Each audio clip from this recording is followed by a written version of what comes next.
పోయిన వారంలో వివేక చూడమని అనేటువంటి గ్రంథంలో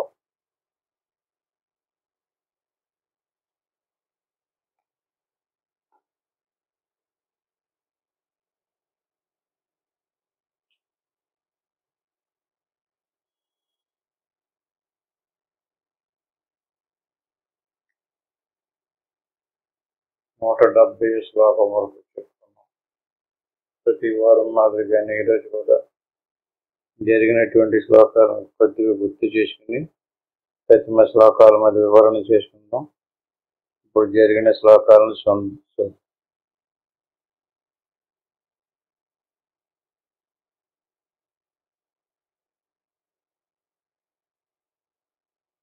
నూట 71 శ్లోకం.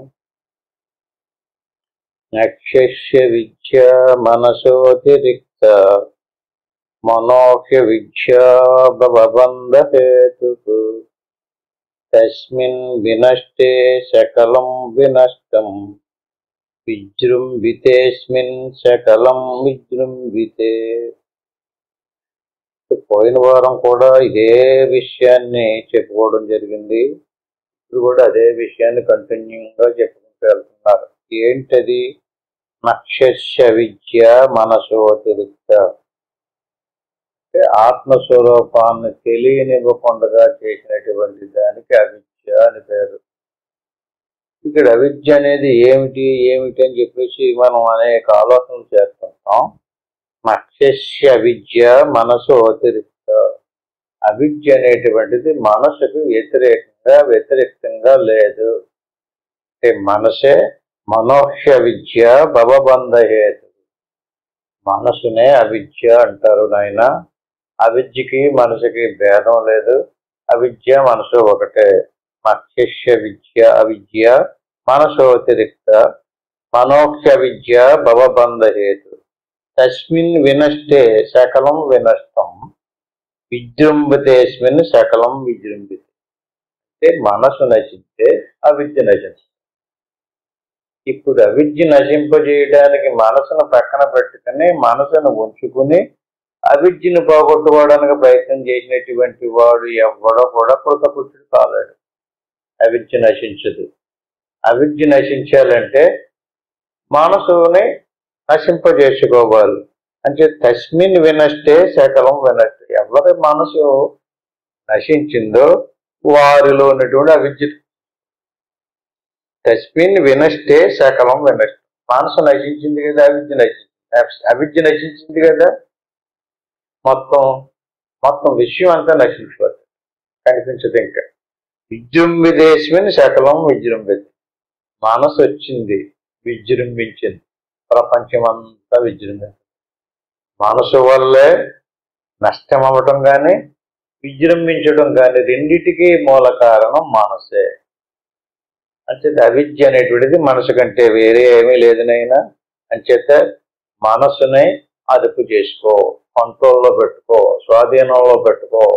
మనసును ఆపడానికి చూడు, మనసును నిరోధించడానికి చూడు, మనసును లయించడానికి చూడు, మనసును నశింపజేసుకోవడానికి చూడు. మొత్తం శాస్త్రాలన్నీ కూడా మనకి ఉపనిషత్తులు కానీ మిగతా భగవద్గీత కానీ ఏ శాస్త్రం చెప్పినా సరే ఏమని చెప్తున్నాయి? ఈ మనసు గురించే చెప్తున్నాయి. పైకి కనిపించేటటువంటి ఆకారం శరీరాన్ని స్థూల శరీరం అంటారు. లోపల ఈ స్థూల శరీరం ప్రకృతిలోని తమో గుణంతో తయారైంది.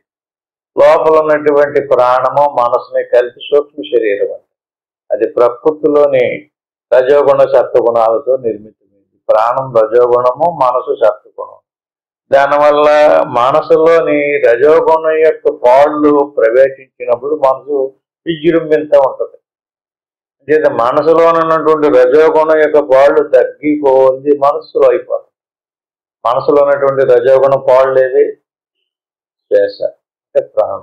మనకి శ్వాస తగ్గుతుంటే మనసు కూడా తగ్గుతుంది. శ్వాస ఎవరి శరీరంలో శ్వాస సన్నగిల్లుతుందో, ఎవరు శ్వాస ఆగుతుందో మనసు కూడా ఆగుతుంది. మనసు ఆగడానికి కారణం ఏంటి? మనసును ప్రేరేపించేది శ్వాస. శ్వాస మనసు కలిపి సూక్ష్మ శరీరం అంటారు. ఈ రకంగా జాగ్రత్తగా 24 గంటల మనసును కనిపెట్టాలి మనం.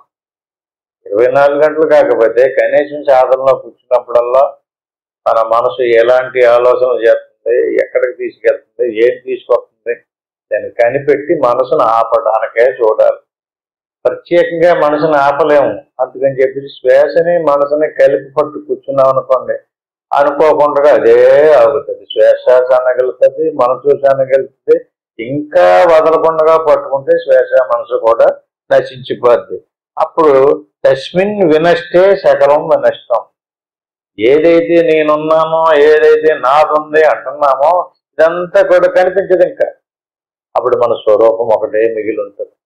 అప్పుడు మన స్వరూపాన్ని చూసుకుంటూ ఉండొచ్చు. మళ్ళీ మనసు వచ్చి విజృంభించింది అనుకోండి, మొత్తం అంతా అలజడి, అశాంతము, భయము, బాధ దేనికి సంబంధించింది? శరీరానికి సంబంధించింది. శరీరానికి సంబంధించిన భార్య పిల్లలకు సంబంధించింది. బోళ్ళు తతంగము దంతా విజృంభించింది అనుకోండి, ఏది మనశ్శాంతి ఎక్కడ ఉంటుంది? మనిషి సుఖం ఎక్కడ ఉంటుంది? ఏదో బాధ, ఏదో భయం. స్వప్నే అర్ధ శూన్యే శృతి స్వశక్త్య ప్రోక్తాది విశ్వం మనయేవ సర్వం. భోక్తము అంటే భోక్తుడు, భోక్తుడు అంటే అనిపించేటటువంటి వాడు. అంటే భోక్త ఉన్నాడంటే అనిపించేటటువంటి వస్తువు కూడా ఉంటుంది. ఈ రకంగా భోక్తాది విశ్వం మనయేవ సర్వం. ఇప్పుడు స్వప్నే అర్ధశూన్యే, స్వప్నే అర్ధశూన్యే శృతి స్వశక్తి. స్వప్నంలో అనుభవించేవాడు ఉన్నాడు, అనుభవించబడే పదార్థం కూడా రెండు ఉన్నాయి. స్వప్నంలో అనిపించేటటువంటి వ్యక్తి ఉన్నాడు కదా, ఏదో సుఖాన్నో దుఃఖాన్నో బాధనో భయాన్నో అనుభవించున్నాడు కదా. అంటే దేన్ని అనుభవించున్నాడు? స్వప్నార్థ శూన్యం సృజతి స్వశక్తియ. అక్కడ పదార్థం ఎక్కడిది, అనుభవించేటటువంటి వ్యక్తి ఎక్కడి నుంచి వచ్చాడు? ఈ రెండు కూడా స్వశక్తియ. మనసే స్వశక్తితోటి సంపాదిస్తుంది. తన సొంత తెలివితోటి, తన సొంత ప్రజ్ఞతోటి, తన శక్తి సామర్థ్యాలతోటి తయారు చేసింది. ఎవరిని? భోక్తాది విషయం మన ఏవ సర్వం. అంటే ఆ భోక్త, అభోగ్యము. భోక్త అంటే అనిపించేవాడు, భోగ్యం అంటే అనుభవించబడేది. రెండు కూడా భోక్తాది విషయం మన ఏవ సర్వం. రెండు కూడా మనసే. ఇక్కడ భోక్త లేడు, భోగ్యము లేదు. ఏముంది అక్కడ? మనస్సు ఉంది. మనసే కల్పన చేసింది. మెలుగులోకి వచ్చేటప్పటికి జ్ఞానేంద్రియాలు, కర్మేంద్రియాలు ఇవన్నీ వచ్చినాయి. స్వప్నంలోకి వెళ్ళినప్పుడు జ్ఞాని పంచేంద్రియై పంచభిదేవ హోత్రభి దశీమానయో విషయాద్యధారాయ. బయటికి మెలుగు రాగానే బాహ్యేంద్రియాలన్నీ పనిచేస్తాయి. ఇప్పుడు ప్రపంచం అంతా తెలియపడుతుంది. స్వప్నంలోకి వెళ్ళినప్పుడు బాహ్య ప్రపంచం తెలియబడడం లేదు, ఎందుకంటే ఇంద్రియాలు పడుకొని. అప్పుడు మనసు మాత్రమే ఉంది. మనసు ఏం చేసింది? స్వశక్తితోటి ఒక ప్రపంచాన్ని తయారు చేసింది. అక్కడ భోగ్యము, భోక్త రెండు ఉన్నాయి. అనుభవించబడే వస్తువు ఉంది, అనిపించేటటువంటి వ్యక్తి. భోక్తాది విశ్వం మన ఏవ సర్వం. అదంతా కూడా మనసే స్వశక్తితోటి తయారు చేసింది. తదైవ జాగ్రత్త చెప్పినో విశేష తత్సర్వమేతన్ మనసో విజృంభణం. ఇక్కడ ఏం చెప్తున్నారంటే, ఏదైతే నువ్వు స్వప్నంలో మనసు తయారు చేసినటువంటి విషయం ఉందో, ఆ మనసు లేనటువంటి స్థితిని కనుక నువ్వు అనుభవించినట్లయితే బయటకు వచ్చినప్పుడు చూస్తే ఈ మనసు లేకపోతే బయట ప్రపంచం కూడా అలాగే ఉంటుంది. మనసు ఉంటేనే ఈ ప్రపంచం గోచరమవుతుంది. లోపల ప్రపంచాన్ని ఎలా మనం చూస్తున్నామో బయట ప్రపంచాన్ని కూడా మనసు ఉంటేనే చూడగలం. మనసు లేకపోతే బాధ తెల్లదు, భయం కూడా తెల్లదు. విషయాలన్నీ ఎలా ఉన్నప్పటికీ కూడా బాధ లేదు, భయము లేదు. ఏది లేకపోవడం వల్ల? మనసు లేకపోవడం. తదైవ జాగ్రత్త చెప్పి నో విశేష. జాగ్రత్తకి స్వప్నానికి భేదం లేదు, విశేషం ఏమీ లేదు. అది ఇది మనం తయారు చేసిందే. ఇక్కడ ఇంకొక విషయం ఏంటంటే, మన స్వప్నంలో తయారు చేసినటువంటి భోగ్యము, భోక్త మనం మనసు తయారు చేసింది. ఈ వ్యవహారికమైనటువంటి ప్రపంచాన్ని ఈశ్వరుని యొక్క మనసు తయారు చేసింది. ఈశ్వరుని యొక్క మనసు ఏదైతే తయారు చేసిందో, సూర్యుడిని, చంద్రుడిని, నక్షత్రాలని, గ్రహాలని, దేవతల్ని, వస్తువుల్ని, మనం తినేది, తాగేది, సమస్త జీవరాశిని ఈశ్వరుని యొక్క మనసు. అది మనకు భోగ్యం. మెలకులోకి వచ్చినప్పుడు ఇంద్రియాదుల ద్వారా వాటిని మనం తెలుసుకుని అనిపిస్తున్నాం. అదంతా మన స్మృతి పదంలో పెట్టుకుని స్వప్నంలోకి వెళ్ళిన తర్వాత ఈశ్వర వస్తువు రాలేదు అక్కడికి. జాగ్రత్త ప్రపంచం అంతా ఎక్కడే మెలుపులోనే ఆగి, అక్కడ కేవలం మనసే ఉంది, జీవుడు ఉన్నాడు. ఈ జీవుని యొక్క మనసు స్వప్నంలో స్వయంగా తనంతట తానుగా సృష్టించుకుంటుంది అప్పటికప్పుడు. మెరుపులోకి వచ్చేటప్పటికి ఆ పదార్థం అంతా ఎక్కడి నుంచి తీసుకొచ్చి పెట్టిందో తెలియదు, ఎక్కడికి పోయిందో తెలియదు, శూన్యం. మెరుపులోకి వస్తే లేదు, మళ్ళీ స్వప్నంలో వెళ్ళదు. తత్సర్వమేతం మనసో విజృంభ. మనసు ఉండడం వల్ల ఈ తతంగం అంతా జరుగుతుంది. మనసు లేకపోతే స్వప్నము లేదు, మేనపువ్వ లేదు.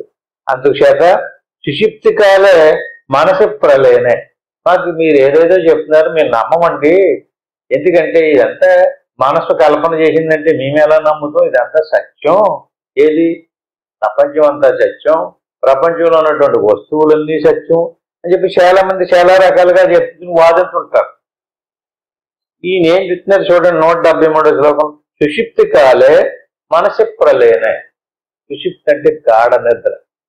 నిద్రలో మనసు పడిపోయినప్పుడు వెలుగు ప్రపంచం ఏమైంది, స్వప్నంలో ప్రపంచం ఏమైంది అని అడుగుతున్నాడు. ఎక్కడికి వెళ్ళింది? సుషుప్తి కాలే మనసు ప్రళయనే. సుషుప్తిలో మనసు లేని సమయంలో స్వప్నం లేదు, భోక్త లేడు, భోగ్య పదార్థము లేదు. మెలకువలోకి వచ్చిన తర్వాత జాగ్రత్త ప్రపంచము లేదు, జాగ్రత్త వస్తువులు లేవు. భార్య, భర్త, పిల్లలు, నా వాళ్ళు, నీ వాళ్ళు అనేటువంటి వాళ్ళు ఎవరో కూడా నైవాస్తికించి సకల ప్రసిద్ధే. మొత్తం అంతా లైవ్ అయిపోతుంది.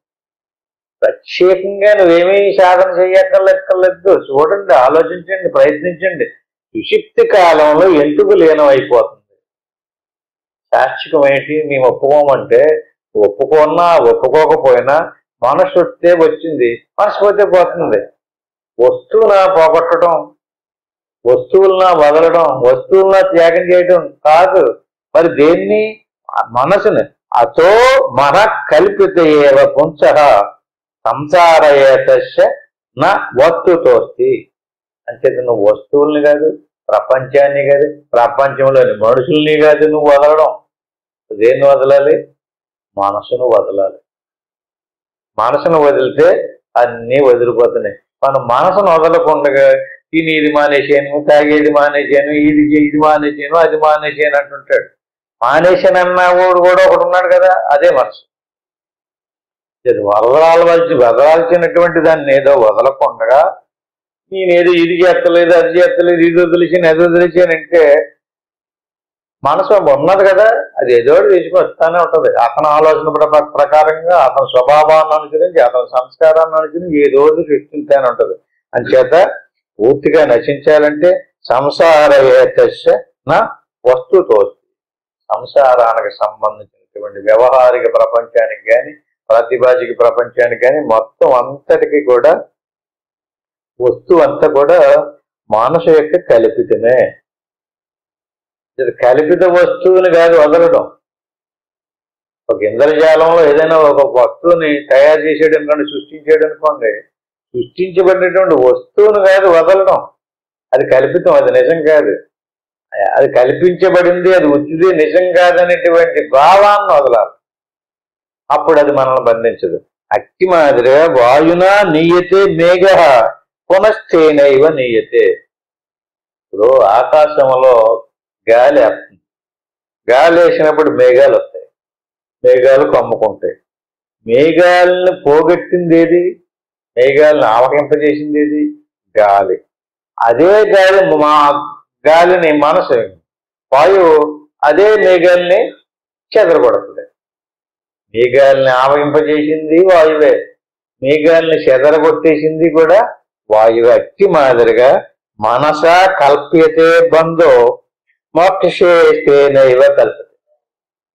మేఘాలను తయారు చేసి ఆవహింపజేసింది వాయువు, అదే వాయువు మేఘాలని చెదరగొట్టేసి చెల్లా చెదరు చేసేసినట్లుగా మనసే సంసారాన్ని తయారు చేసింది. ఆ మనసే మోక్షం కలిగించింది. ఇప్పుడు చెప్పండి, మోక్షానికి ఎవరి కారణం? మన మనసే. బంధానికైనా మోక్షానికైనా మనసే కారణం అని చెప్పేసి పెద్దలు ఎప్పుడో చెప్తారు. సంసారాన్ని తయారు చేసింది మనసు, సంసారాన్ని చెదరబెట్టి పోగొట్టేసింది కూడా మనసు. అంటే ఇప్పుడు మనం దేన్ని తయారు చేయాలి? మనసును తయారు చేయాలి. మనసుకి బాగా జ్ఞానాన్ని ఎక్కించాలి. ఏది సత్యమో ఏది అసత్యమో, నిజమెంత ఉత్తిదెంత, ఇందులో నేనెవరినే, ఈశ్వరుడు అంటే ఎవడు, జీవుడు అంటే ఎవడు, పరమాత్మ అంటే ఎవరు అనేటువంటి దాన్ని నిరంతరము విచారణ చేసి దేహాది సర్వ విషయే పరికల్ప్య రాగం బధ్నాదితేన పురుషం పశువద్గుణేన వైరస్యమత్ర విషవత్సు విధాయ అక్ష్యాధ్యయనం విమోసేది తన్మన ఏవ బంధాత్. దేహాది సర్వ విషయే పరికల్ప్య రాగం. రాగం అంటే ఏంటండి? వస్తువు మీద ఉన్నటువంటి ప్రీతి, రాగద్వేషాదులు అంటారు కదా. ఆ రాగమును అంటే కోరికను కల్పించింది ఏది అంటే దేహాది సర్వ విషయే పరికల్ప రాగాహ. రాగము బధ్నాదితేన పురుషం పశువద్గుణేన. ఓ పురుషుడు ఒక పశువుని తాడుతో బంధింటాడు. మన ఆవుల్ని గేదెల్ని కట్టేస్తుంటాం కదా, కట్టడానికి ఏం కావాలి? తాడు కావాలి. అట్టి మాదిరిగా మనసు జీవుని బంధించింది. దేనితోటి? ఆ తాడేది రాగం. రాగం అంటే ఏంటండి? కోరిక, ప్రీతి. దేని మీద మనకి ప్రీతి ఉందో అదే తాడు.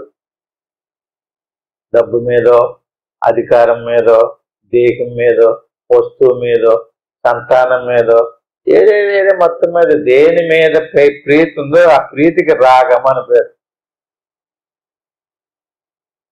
ఇప్పుడు మనకి ప్రీతి ఏం చేసింది?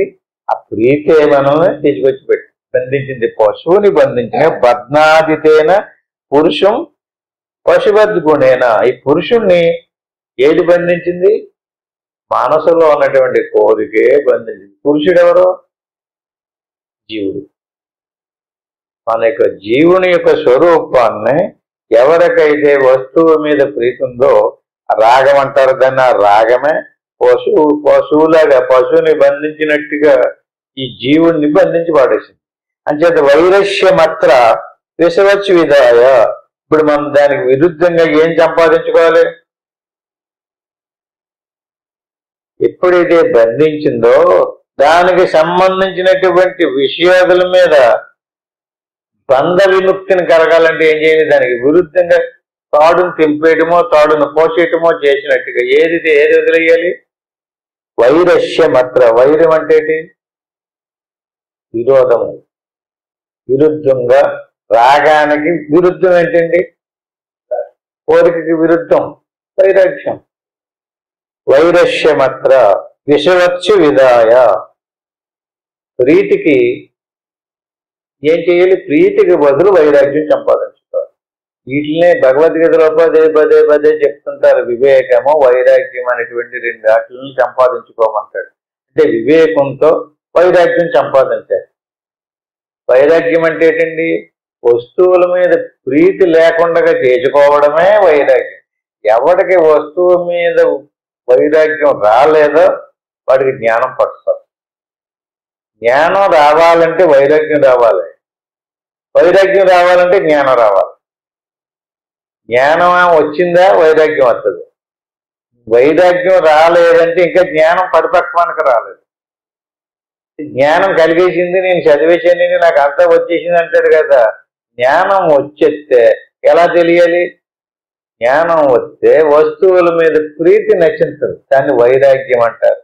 అంటే నేను ఏదో సాధనలోకి వెళ్ళిపోయినండి, నాకు అంతా షూట్ అయిపోయిందండి, ఇంక నాకేం అక్కర్లేదు అంటే కాదు. ఇక్కడ ప్రాపంచిక వ్యవహారిక విషయాలలో అది నడవడిక ఎలాగుంది, వస్తువుల మీద ప్రీతి ఎలాగుంది, అది మనం చూసుకోవాలన్నమాట. వైరస్యమత్ర విశ్వస్సు విధయ పశ్చాదేన విమోసేది తన్మన ఏవ బంధాత్. అంచేత ఈ అన్నిటికీ మూల కారణమైనటువంటి బంధం కలిగించినటువంటి మనసును మనం వదిలించుకోవాలి. ఎవడైతే మనసును ఇప్పుడు మనం నిరంతరము సత్సంగం దేనికండి? రోజు వాటిని పెట్టుకుని ఆలకించడం దేనికోసం? విషయాదుల మీద విరక్తి కలగడం కోసమే. చనిపోయేదాకా కూడా మనకి వస్తువు మీద విరక్తి రావడం లేదు. వయసు అయిపోయినా సరే. అందుకని విరసత్వం అంటే విరక్తి విరక్తి రావాలి. ఈ జీవితం ఇంతే, ఇది సత్యం కాదు, ఇది యథార్థం కాదు, ఈ దేశం అంతా కూడా దుఃఖాలయం అత అశాశ్వతమైన భగవద్గీతలో చెప్పినట్టుగా దీని మీద మనం విరక్తిని తెచ్చుకున్నట్లయితే గాని బంధ విముక్తిని పొందలేడు. బంధం అంటే ఇందాక చెప్పుకున్నాం, రాగము చేత పశువును బంధించినట్టుగా జీవుడిని బంధించబడ్డాడు. అటువంటి జీవుడికి ఏం తెచ్చుకోవాలి? విరక్తి తెచ్చుకోవాలి. విరక్తి ఎవరికైతే వచ్చిందో వాడికి బంధం నుంచి విముక్తిని పొందుతాడు.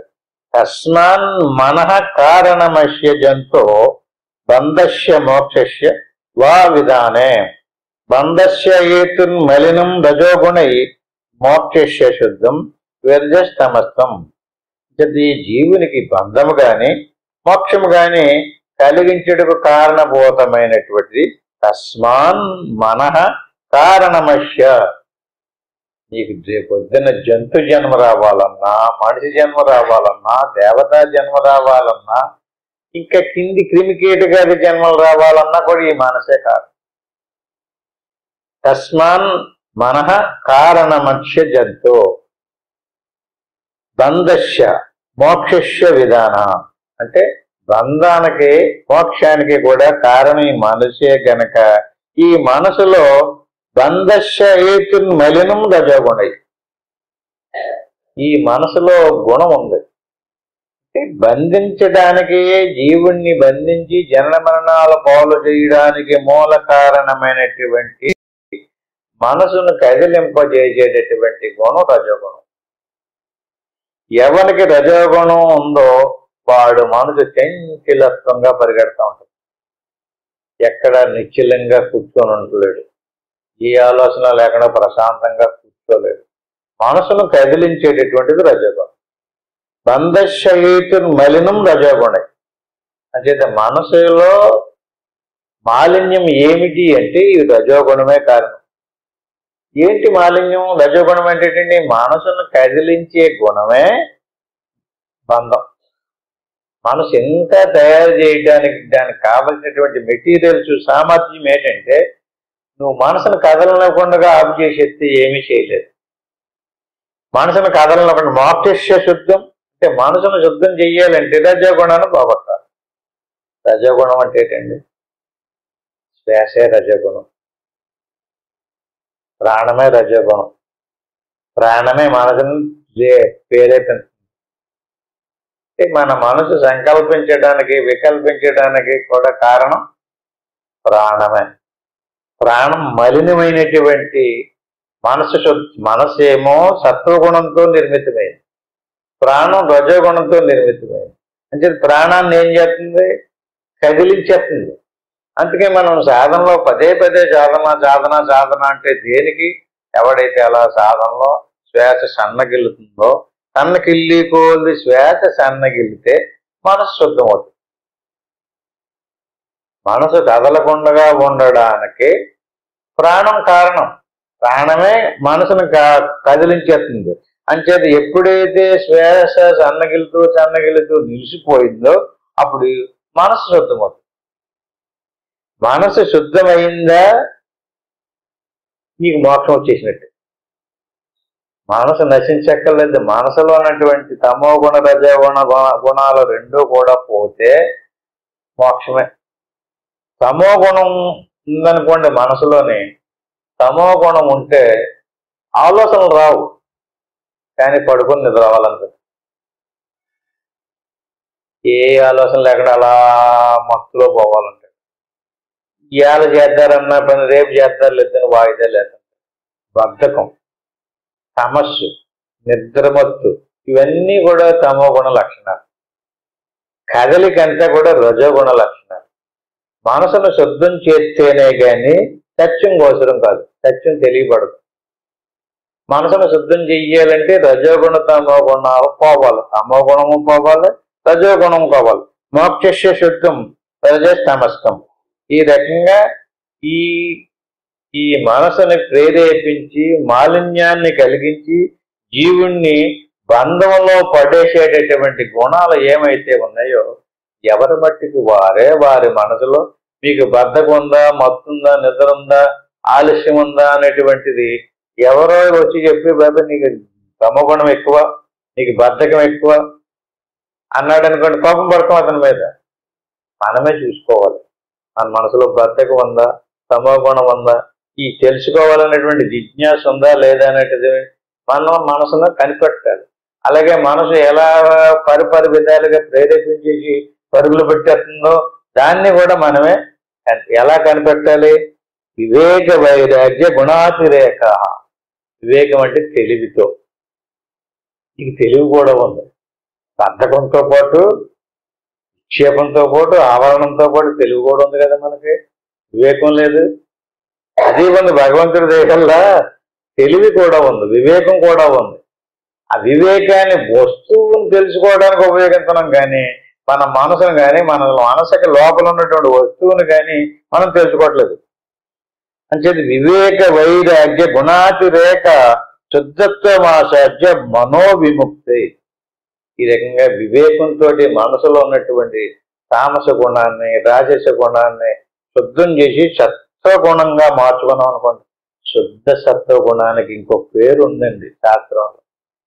శుద్ధ సత్వగుణానికే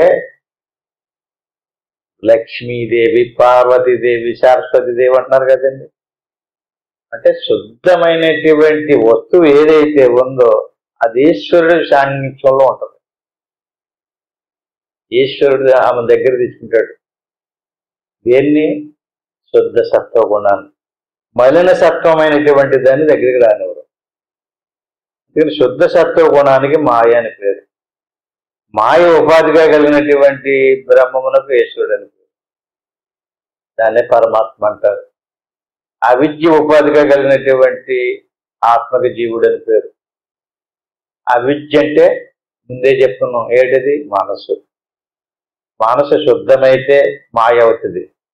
అదే మనసు మలినమైతే అవిద్య అవుతుంది. చూడండి, అవిద్య అయితే ఆ లోపల ఉన్నటువంటి జీవుడు అవిద్య జీవుడు అవుతాడు. అవిద్య శుద్ధమైంది అనుకోండి, మాయ అయింది కదండి, జీవుడు ఈశ్వరుడు అవుతాడు. ఏమన్నా అర్థమైంది ఇక్కడ? దేనిని బట్టి జీవేశ్వరుడు? ఉపాధిని బట్టి. ఉపాధి ఏది? మనసు. మనసు శుద్ధమైతే ఈశ్వరుడు అవుతాడు, మలినమైతే జీవుడు అవుతాడు. శుద్ధమైంది కదండి, శుద్ధమైనటువంటి ఈశ్వరుడికి ఆ మాయ వ్యతిరేకం కాదు. అప్పుడు ఆయనకి సమస్త శక్తులు కలుగుతాయి, సమస్త సిద్ధులు కలుగుతాయి. బంధమోక్షాల నుంచి విడుదల ఎలా పొందాలనేటువంటి జ్ఞానం కూడా కలుగుతుంది. అవిద్య వదలకపోతేనే తెలియబడదు సత్యం. అంటే ఇప్పుడు మనం చేయవలసింది జీవుని ఏదో దేవుని చేయాలంటే అలా చెప్పారు. దేనిని మార్చాలి? జీవుని తీసుకెళ్ళి ఇలా పట్టుకెళ్ళిపోయి దేవుడిని కలిపేయటం కాదు, మనసును మార్చాలి. మనసును శుద్ధం చేస్తే జీవుడు ఈశ్వరుడు అవుతాడు. మనసు లేకుండా తీసేస్తే బ్రహ్మం అవుతాడు. మనసు ఉందా? ఆ మనసు శుద్ధంగా ఉంటే ఈశ్వరుడు, అదే మలినమైపోతే జీవుడు. అందుకని వివేక వైరాగ్య గుణాతిరేక శుద్ధత్వమాసాధ్య మనోవిముక్తే. అది ఎలా విముక్తిని పొందాలనేటువంటిది మనసు కనుక శుద్ధమైందా భవత్యతో బుద్ధిమతో ముముక్షో. అప్పుడు బుద్ధిమంతుడు అంటారు అతను. ముముక్షు అంటే మోక్షం పొందాలనేటువంటి జ్ఞానం కలిగింది అతనికి. అందాక కలగదు. మనసు శుద్ధం అవ్వలేనంత కాదు, ఎంతవరకు మనసు మలినంగా ఉందో మోక్షాపేక్ష కలగదు. భవత్యతో బుద్ధిమతో ముముక్షో చాభ్యాం దృఢాభ్యాం భవతవ్యం అగ్రే. అప్పుడు బలం ఏర్పడుతుంది, దృఢమైనటువంటి బుద్ధి బలం ఏర్పడుతుంది. రోజు రోజుకి అభ్యాసం చేయగా చేయగా చేయగా వస్తు సాక్షాత్కారం అయ్యే కోల్ది అతని యొక్క స్థితి ఏంటన్నది, తన స్వరూపం ఏంటన్నది, జీవుడు అంటే ఏంటో, ఈశ్వరుడు అంటే ఏంటో, ఆత్మ ఏంటో, పరమాత్మ అంటే ఏంటో, బ్రహ్మం అంటే ఏంటో అన్ని దృఢాభ్యాం భవతవ్యం అగ్రే. దృఢంగా అతనికి అనుభవం. వినటం వేరు, చదవటం వేరు, అభ్యాసం వేరు. ప్రత్యక్షంగా స్వరూపాన్ని స్థాభ్యాం దృఢాభ్యాం భవతవ్యం అగ్రే. ఈ రకంగా జ్ఞాన వైరాగ్యాలని సమకూర్చుకుని వివేక వైరాగ్యాలతో నిరంతరం అభ్యాసం చేసి ఎవరైతే మనసును శుద్ధంగా మార్చడం, నిశ్చలం చేయడం, ఆ తర్వాత నశింపు చేయడం. ఎన్ని? మనసును శుద్ధం చెయ్యాలి ఒకటి, మనసును కదలకుండా నిశ్చలం చెయ్యాలి రెండు, మనసును లేకుండా చేయాలి మూడు. మనసును శుద్ధం చేయడానికి ప్రవేశపెట్టినటువంటి సిద్ధాంతం కర్మకాండ, ఉపాసనకాండ. అందులో మనసు శుద్ధం అవుతుంది. కానీ మనసును కదలకుండా చేయడానికో యోగం, యోగ మార్గంలో సాధనలో మనసును కదలకుండా చేయాలి. కర్మోపాసనలో మనసు శుద్ధం అవుతుంది. కర్మోపాసనలు అంటే భగవంతుడి మీద భక్తిభావంతో ఉపాసన చేయటం, ఈశ్వరానుగ్రహం కోసం ఇతరులకు ఉపకారం చేస్తూ, పరోపకారం చేస్తూ, దాన ధర్మాలు, సత్కర్మలు మొదలైనటువంటి చేసుకుంటే మనస్సు శుద్ధమవుతుంది. శుద్ధమే అంతవరకే. అదే యోగంలో సాధనలో మనసు నిశ్చలం అవుతుంది. ఇప్పుడు ఇంకోటి ఏముంది? నిశ్చలం అయితే సరిపోద్దా? అలాగే మన సాధనలో కూడా మనసు ఆగుతుంది. మనసు ఆగితే అయిపోయినట్టు కాదు. మనసు ఆగినప్పుడు హాయిగా సుఖంగా ఆనందం కలుగుతుంది. నాకు వచ్చేసింది అంతా అంతా అనుకుంటుంటాడు. అది కాదు, అది యోగంలో జరిగినటువంటి మాట. యోగాన్ని నుంచి మళ్ళీ జ్ఞానంలోకి మారాలి. దాన్నే కర్మకాండ, ఉపాసనాకాండ, జ్ఞానకాండ. జ్ఞానంలోకి రావాలి. ఈ రకంగా సాభ్యాం దృఢాభ్యాం భౌతవయ్యమగ్రే. ఈ రకంగా కర్మకాండ నుంచి ఉపాసనాకాండలోకి, ఉపాసనాకాండలోంచి జ్ఞానకాండలోకి రావాలి. ఉపాసనాకాండ అంటే యోగం. యోగంలో నుంచి మనసును ఆపాలి. కింద దాంట్లో మనసు శుద్ధం అవుతుంది, యోగంలో మనసు నిశ్చలం అవుతుంది, జ్ఞానంలో మనసు నచ్చింది. మనసు నశించిందా దేవుడైపోతాడు. నువ్వు ఈ రకంగా దీన్ని వదిలేసి మనోనామ మహావ్యాఘ్రో విషయారణ్య భూమిషు. వ్యాఘ్రం అంటే పెద్ద పులి. ఇప్పుడు చూసారా పెద్ద పులిని? మనోనామ మహావ్యాఘ్రో. ఓ పెద్ద మనిషి, మనసు పెద్ద పులిరా, నిన్ను మింగేస్తుంది, నీకు తెలుస్తలేదా అంటున్నాడు. మనోనామ మహావ్యాఘ్రో విషయారణ్య భూమిషు.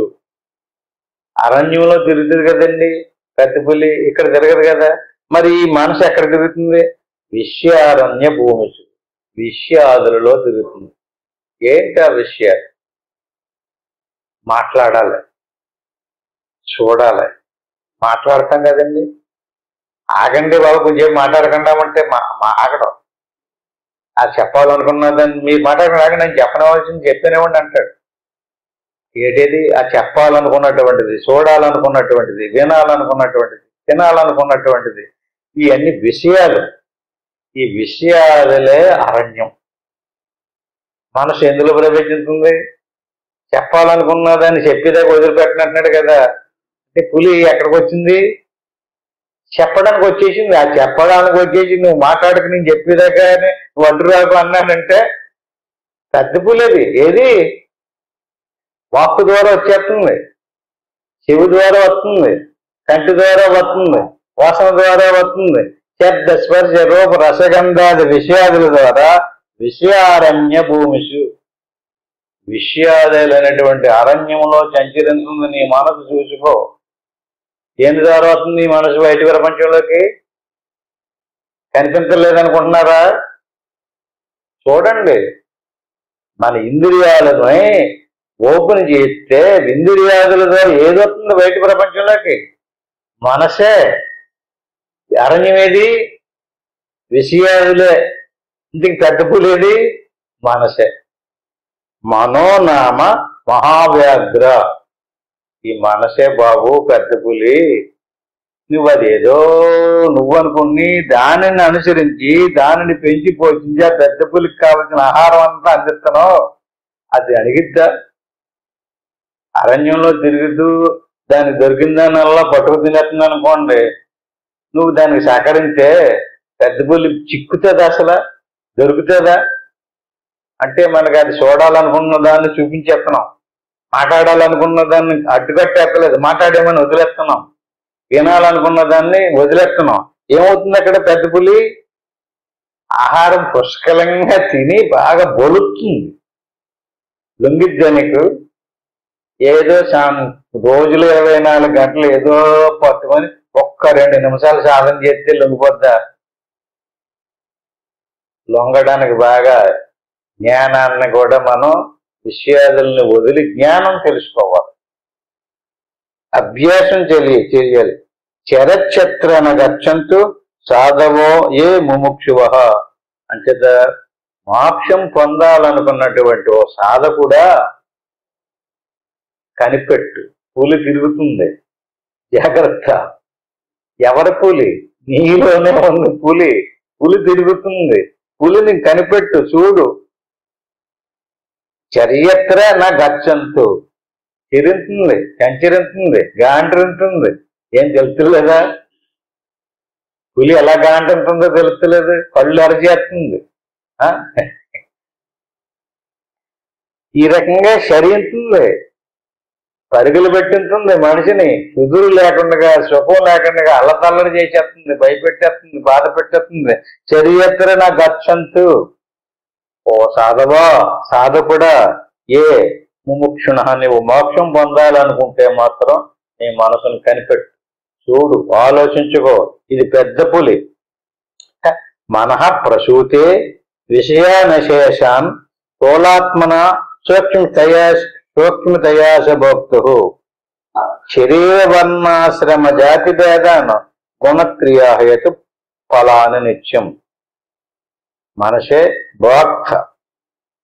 భోక్త కొరకు నిత్యము స్థూలములు సూక్ష్మములకు విషయములను శరీరము, వర్ణము, ఆశ్రమము, జాతి మున్నగు భేదములను, గుణము, క్రియ, హేతువు, ఫలము మున్నగు వారిని నిత్యము పరికల్పన చేయండి.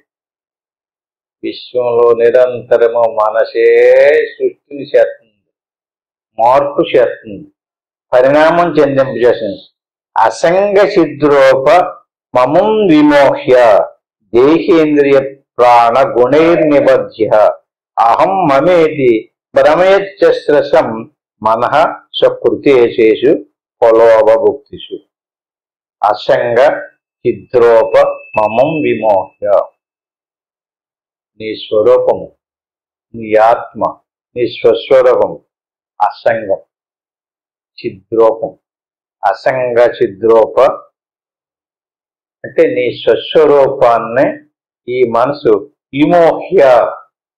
ఈ పెద్ద పులి లాంటి మనసు నిన్నే భ్రమింపు చేస్తుంది, నిన్నే మోహింపు చేస్తుంది, పరుగులు పెట్టిస్తుంది, సుఖం లేకుండా చేస్తుంది. హాయిగా 10 నిమిషాలు కూర్చోలేవు, 10 నిమిషాలు పడుకోలేవు, కొలికేస్తుంది, లోపల పరిగెట్టించేస్తుంది. అసంగ చిద్రోపమం విమోహ్య. ఎవరిని మోహింపజేస్తుంది ఇంతకని? లోపల ఉన్నటువంటి ఆత్మస్వరూపాన్ని. ఆత్మ ఎలాంటిది? సంగం అంటేను దానికి దేనితోటి సంబంధం లేదు. శరీరం ఉందా? శరీరానికి స్త్రీ పురుష భేదం ఉంది, ఆత్మకి ఆ భేదం లేదు. శరీరానికి రోగాలు ఉన్నాయి, ఆత్మకి రోగాలు లేవు. ఆత్మకి సావు పుట్టుకలు ఉన్నాయి, శరీరానికి సావు పుట్టుకలు ఉన్నాయి, ఆత్మకి సావు పుట్టుకలు లేవు. ఎందుకని? సంగం లేదు, ఈ వస్తువులతో అటాచ్మెంట్ లేదు. దేనికి? ఆత్మకి. ఆత్మ ఎలాంటిది? చిద్రూపం. చిత్ అంటే చైతన్యం, చిద్రూపం అంటే చైతన్య స్వరూపమైనటువంటి ఆనందం. ఆనందమే స్వరూపం, చిద్రూపము. అటువంటి సచ్చిదానంద స్వరూపమైనటువంటి చిద్రూపమైనటువంటి చిదానంద స్వరూపమైనటువంటి నీ యొక్క స్వరూపాన్నే విమోహ్య భ్రమింపచేస్తుంది. నీ మనసు మోహింపజేస్తుంది. మోహింపజేసి ఎలా మోహింపజేస్తుంది? నీ స్వరూపాన్ని నీకు కప్పేసి, నీ స్వరూపాన్ని నీకు తెల్లనివ్వకుండా చేసి, ఈ నీ స్వరూపం చుట్టూరు ఏర్పడినటువంటి దేహేంద్రియ ప్రాణ గుణైర్నిబధ్య. నీ స్వరూపం చుట్టూరు ఆవరించబడినటువంటి శరీరమే నీ స్వరూపం అన్నట్టు చూపెడుతుంది. ఏమన్నా అర్థమైందా? ఈ శరీరమే నేను, ఈ ప్రాణమే నేను, ఈ మనసే నేను. దేహేంద్రియ ప్రాణ గుణైర్నిబధ్య. దేనితోటి బంధించింది నిన్ని? నీ స్వరూపమే మరుగుపరిచింది. నీ స్వరూపము కాని స్వరూపమే నీ స్వరూపం అన్నట్టుగా చూపించింది. అప్పుడు మన ఆలోచన అంతా, మన భావన అంతా, మన తెలివంతా దేని మీదకి వెళ్ళింది? మన జాగ్రత్తలన్నీ దేనికోసం తీసుకుంటున్నాం? ఈ శరీరం కోసం, ప్రాణం కోసం. తెల్లారిని కానించి ఆకలి దప్పులు, దానికి ఆహారం పోగొట్టాలి. అందులో తాష్పం ఉంది. ఎందులోని? శరీరంలోని. తాష్పం ఏంటండి? అదే ప్రాణం. బొస కొడుతూ ఉంటుంది చూడండి ఎప్పుడు కూడా. దానికి 24 గంటలు ఆ చేసినటువంటి ఆహారాన్ని కూడానే భస్మం చేసేస్తుంది. ప్రాణానికి ఆహారము, నీళ్లు అందింత ఉండాలి. అలాగే అంతేకాకపోతే మన శరీరాన్ని తినేస్తుంది. శరీరం, ప్రాణం, మనస్సు, దేహేంద్రియ ప్రాణ పునర్నిబంధ. ఇక ప్రాణాలకు సంబంధించినటువంటి మనకే అనుకుంటున్నాం, శరీరానికి సంబంధించింది మనకే అనుకుంటున్నాం, మనసుకు సంబంధించింది కూడా మనకే అనుకుంటున్నాం. శరీరానికి సంబంధించింది మనది కాదు, ప్రాణానికి సంబంధించింది మనది కాదు, మనసుకు సంబంధించింది కూడా కాదు. ఎందుకని? అసంగ చిద్రూపం మన స్వరూపం, చిద్రూపం, చిదానంద స్వరూపము. అహం మమేది భ్రమయజస్రసం. అంటే అహం అనేటువంటిది ఏదైతే నేనున్నాననేటువంటి స్మృతి ఏదైతే ఉందో అది ఆత్మదే. ఆ స్మృతి తీసుకొచ్చి దేని మీద పెట్టింది? శరీరం మీద పెట్టింది. నేను స్త్రీని, నేను పురుషుణ్ణి, నేను బాగోలేదు, నేను బాగున్నాను. అహం మమేది పరమేత్యజస్రసం మనః స్వకృతేషు ఫలోపభుక్తిషు. ఈ రకంగా శరీరం వస్తే నేను పుట్టేనని, నేను పెరుగుతున్నానని, నేను మార్పు చెందుతున్నానని శరీరం మీదనే మన తెలుగుని మార్చేసి కల్పన చేసేసి బంధించేసింది. ఈ రకంగా కర్మలందు వాని బలానుభవమునందు దొగులుకొన్న చేసి జనన మరణ రూప చక్రమునందు బంధించేసింది. అంతే.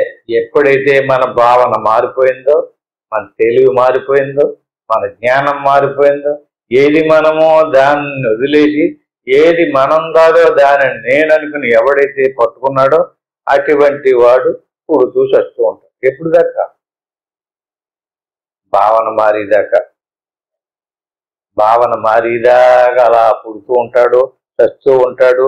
అధ్యాస దోష పురుష సంస్కృతి అధ్యాస బంధ తమునైవ కల్పిత తజస్తమో దోషవతో వివేకినో జన్మాది దుఃఖస్య నిదానమేతది. అంటే ఈ రకంగా ఏం పోయిందండి? నాకు నష్టమేమొచ్చింది? మా స్వరూపాన్ని మర్చిపోయినప్పటికీ ఇంకో స్వరూపాన్ని నేను అనుకుంటున్నాం కదా. నాకు వచ్చిన నష్టం ఏంటంటే జన్మాది దుఃఖస్య నిదానమేతది. దీనితోటి మమేకం ఎప్పుడైతేవో అక్కడి నుంచి మనకు కలిగేటటువంటి జన్మ దుఃఖం, జరా దుఃఖం, ఛాయా దుఃఖం, పునః సంసార సాగరం దుఃఖమే. ఈ పుట్టుకతోటి దుఃఖం, శరీరానికి కావలసినటువంటి సదుపాయాలు కలగకపోతే దుఃఖం, ఆకలేసినప్పుడు ఆహారం దొరకకపోతే దుఃఖం, రోగం వస్తే దుఃఖం, అన్ని దుఃఖమే. జన్మాది దుఃఖస్య నిదానమే.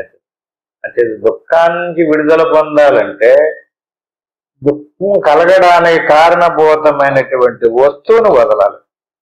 ఎంతవరకు మనం వస్తువును వదలలేదో అంతవరకు మనం దుఃఖాన్ని పొందుతూనే ఉంటాం. ఈ రకంగా అతః ప్రాహుర్మనోవిద్యం పండిత తత్వదర్శిన ఏనేవ భ్రామ్యతే విశ్వం వాయునేవ బ్రహ్మండలం.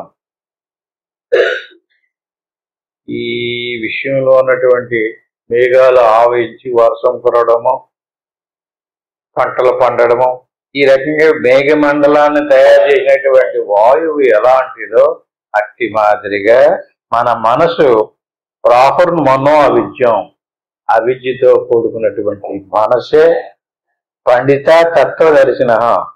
పండితుల్ని, పామరుల్ని, జ్ఞానుల్ని, అజ్ఞానుల్ని అందరినీ చెప్తుంది.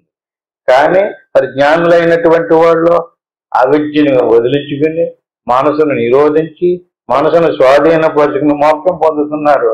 అలా కానటువంటి వాళ్ళు భ్రమలో పడి జన్మ మరణాలు పాలవుతున్నారు. అతః ప్రాహుర్మనో అవిద్యం పండిత తత్వదర్శిన. తత్వం దర్శించినటువంటి వాడికి యథార్థం తెలుసు. తత్వం అంటే తన స్వరూపాన్ని సాక్షాత్కారం, వాస్తవాన్ని, యథార్థాన్ని. ఏనవ్య బ్రాహ్మ్యతే విశ్వం, అలా లేదు కదా, జగత్తుని చూస్తున్నాడు కదా. ఏనవ్య బ్రాహ్మ్యతే విశ్వం, విశ్వం ఇంకేపు కూడా భ్రమ కల్పించుంటుంది, ఒకేలాగా ఉండదు. ఒక్కో చోటలో ఒక్కొక్క అద్భుతమైనటువంటి విషయం ఉంటుంది. దానికంటే ఇంకో చోట్ల చూడండి, తిరుగుతున్నాం అనుకోండి, విశ్వం అంతా తీర్థయాత్రలు కదండి, ఒకదానికంటే ఒకటి గొప్పది, ఒకదానికంటే ఒకటి, అక్కడికంటే ఇక్కడ ఇంకా చాలా గొప్పది, ఇక్కడికంటే అక్కడ ఇంకా ఇంకా గొప్పదని చూపిస్తుంది కదా.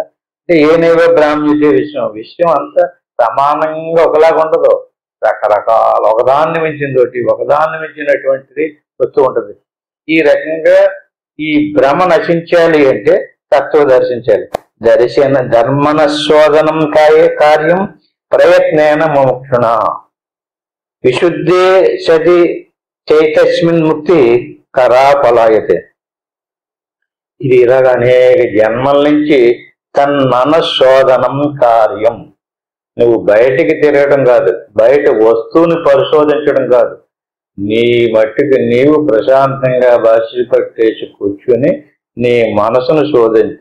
తన్మన శోధనం కార్యం. నీ మనసునే కనిపెట్టు, నీ మనసునే శోధించు, నీ మనసునే పరిశోధించు, పరిశీలించు. ఏ రకమైనటువంటి స్వభావంలో ఉందో, ఎంతవరకు మార్పు చెందింది, ఎంతవరకు స్వాధీనంలోకి వచ్చింది, ఎంతవరకు శుద్ధమైంది, నీ మనసునే చూడు. తన్మనశోధనం కార్యం ప్రయత్నేన ముముక్షుణ. యాదృచ్ఛికంగా కాదు, ప్రయత్నం చేయి.